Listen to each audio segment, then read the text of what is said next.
the BelAZ that disappeared into the collapse. The men on the bench saw the warning signs before the truck went over. Cracks in the road, wet ground near the shoulder, fresh movement in a section that should have been checked again before another loaded run. They saw it. But the shift was still moving, production was behind, the trucks were still hauling, and no one stopped the line. A few minutes later, hundreds of tons of steel, rock, and road dropped into the collapse. A loaded BelAZ disappeared into a failing quarry bench. Men below were buried in mud and broken stone. The rescue began with almost no room for error. On the afternoon of September 14, 1998, a BelAZ 7548 was hauling blasted rock out of an iron ore quarry in Eastern Europe. The driver was Viktor Melnik, 41 years old, a man who had spent most of his life around heavy equipment. He knew how a stable haul road felt under the tires. He also knew when something was wrong. The shift had already been difficult. Rain had passed through the region overnight, and by midday the quarry walls were still giving off moisture. Water ran down the benches and collected near the edge of the road. Wet conditions alone were not unusual. What mattered was that the road had started to move. By early afternoon, the outer shoulder of the haul road was showing fine cracks in the damp gravel. Part of the surface had settled. A dozer operator mentioned it. A loader operator said the bench felt soft under heavy traffic. The foreman told everyone to keep moving and said geotechnical would inspect it before the next shift. Production was already behind that week. There was pressure to keep ore moving while the weather still held. At 2:37 p.m., Melnik was climbing the grade with a full load. Below him, on the lower working level, a small crew was clearing runoff channels and checking drainage pipes. Ahead, the road narrowed against the high wall. Then, the bench failed. Witnesses later said it did not sound like an explosion. First came a deep cracking sound, more felt than heard, like the quarry shifting its weight. Then the outer edge of the road dropped away. What had been solid ground broke into slabs of wet stone, clay, and compacted fill. The berm vanished with it. The right side of the BelAZ lost support almost at once. The truck tilted outward, its load dragging the chassis toward the void. Melnik tried to steer back toward the high wall. He hit the brakes, then released them when he felt the rear begin to slide.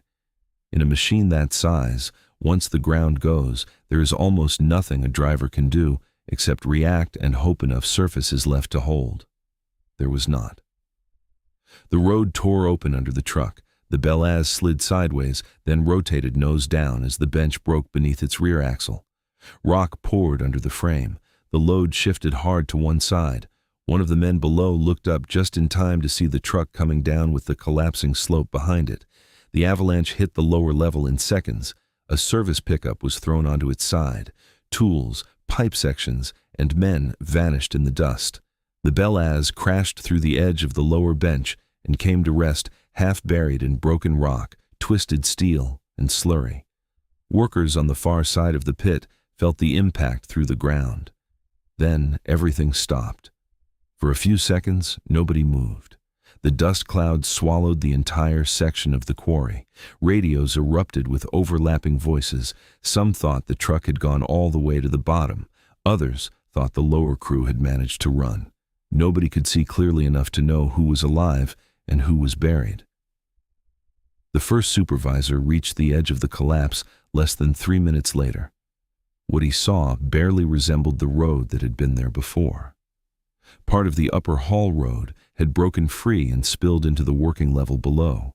The lower bench had disappeared under a mound of shattered material. The BelAZ was visible only in part. The dump body was bent and tilted. One rear wheel stood in the air at a dead angle. The count came quickly and badly. The truck driver was missing. 3 men from the drainage crew were missing. 2 others were injured and crawling clear on their own. 1 service mechanic was trapped inside the overturned pickup. The order went out to stop all movement in that section of the quarry. Engines shut down bench by bench.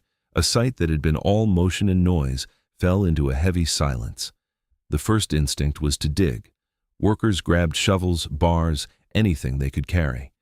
But the geotechnical engineer arriving at the scene saw the danger immediately. The collapse was not over. Water was still seeping through the fresh break in the haul road. The exposed face showed layers of soft, saturated material beneath the compacted surface. If heavy equipment moved too close, more of the bench could come down. If rescuers rushed in blindly, the quarry could bury survivors and the rescue team with them. So the mine did what crews in disasters hate most. It slowed down. The first phase of the rescue was stabilization. Pumps were brought in to divert runoff away from the crack zone. A crawler dozer from another section of the mine began cutting a safer access path from the inner side of the bench. 2 excavators were positioned on more stable ground to remove loose overburden 1 bucket at a time. Surveyors marked danger lines and ordered everyone back from the active edge. No one liked it. Everyone understood it. By evening, floodlights had been brought in. Ambulances waited at the site road above the pit. Families began arriving at the gate after word spread into the nearby town. The company set up a temporary command post in a maintenance trailer and started issuing updates, but for the first several hours there was almost nothing hopeful to say. The overturned pickup was reached first. The mechanic inside was alive, pinned and badly injured, but conscious. Rescuers cut through the door and pulled him free.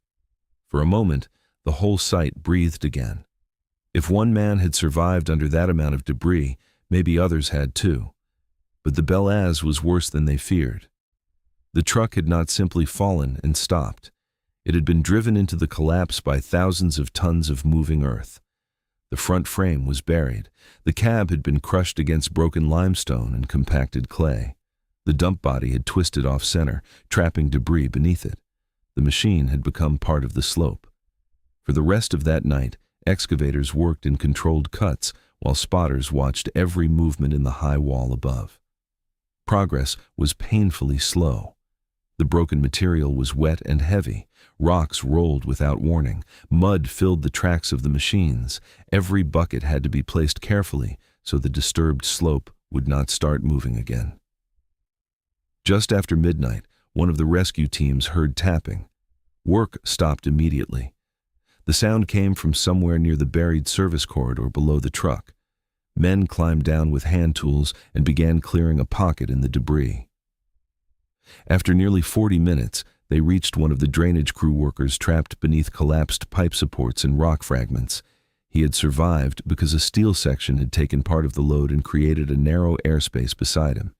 He was hypothermic and barely able to speak, but alive. That changed the mood again. The second survivor was found before dawn, partially buried near the overturned service machine. He had a broken leg and chest injuries, but he was conscious when rescuers reached him. The third missing worker was found later that morning. He had not survived. By then, the rescue had entered its second day. The morning geotechnical assessment was grim. The upper haul road had been built over weathered ground, holding more groundwater than earlier surveys suggested. Repeated loading from heavy trucks, combined with rain and poor drainage, had weakened the outer edge over time. The bench had been showing signs of movement for hours, possibly days. The cracks, settlement, and seepage were not random defects.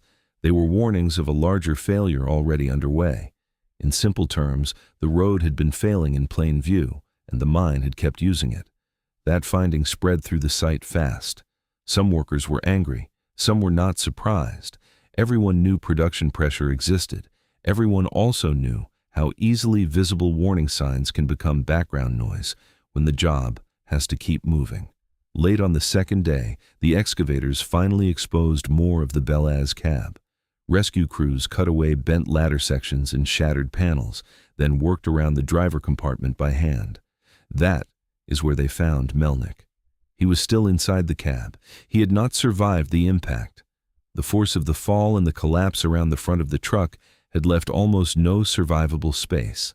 His recovery ended the rescue phase for the machine and began the colder part of the story.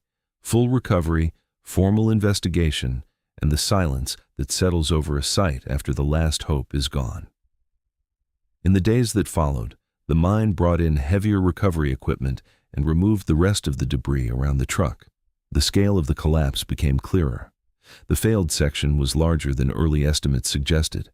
Drainage in that part of the pit had been poor. Water had been collecting behind sections of the haul road. The outer support had been weaker than the operating crews were told. The official investigation pointed to a chain of failure, not one dramatic mistake. Inadequate drainage, saturated ground, visible warning signs on the road, delayed inspection, continued use of a compromised haul route under full production load. That is what made the story stay with people. Not just the size of the machine, not just the violence of the collapse, but how ordinary the decisions looked right up until the moment they became deadly. A crack in wet gravel, a road shoulder that felt soft, a report pushed to the next shift, one more loaded run. Then the ground disappeared. For workers in quarries and mines, the disaster became the kind of story passed on for years because it felt believable in all the worst ways. Every experienced operator had seen pressure push safety checks aside. Every crew knew how easily danger can become routine when the work has to keep moving. The BelAZ was eventually recovered in pieces. It never returned to service. The collapsed section of the bench was rebuilt under tighter controls, with new drainage measures and stricter reporting rules for ground movement. Management changed procedures. Inspections became more formal. Shutdown authority was widened. Those changes mattered. But they came after a truck had already been buried, after men had already been trapped under rock and mud, and after one driver had gone to work on what should have been a routine haul and never came back out. This disaster was not a freak event. It was a visible failure that kept being treated like a manageable risk until it turned into a collapse. And when the ground finally gave way, the size of the truck, the experience of the driver, and the weight of the machine meant nothing. The collapse took all of it in seconds. Subscribe for more heavy equipment disaster stories.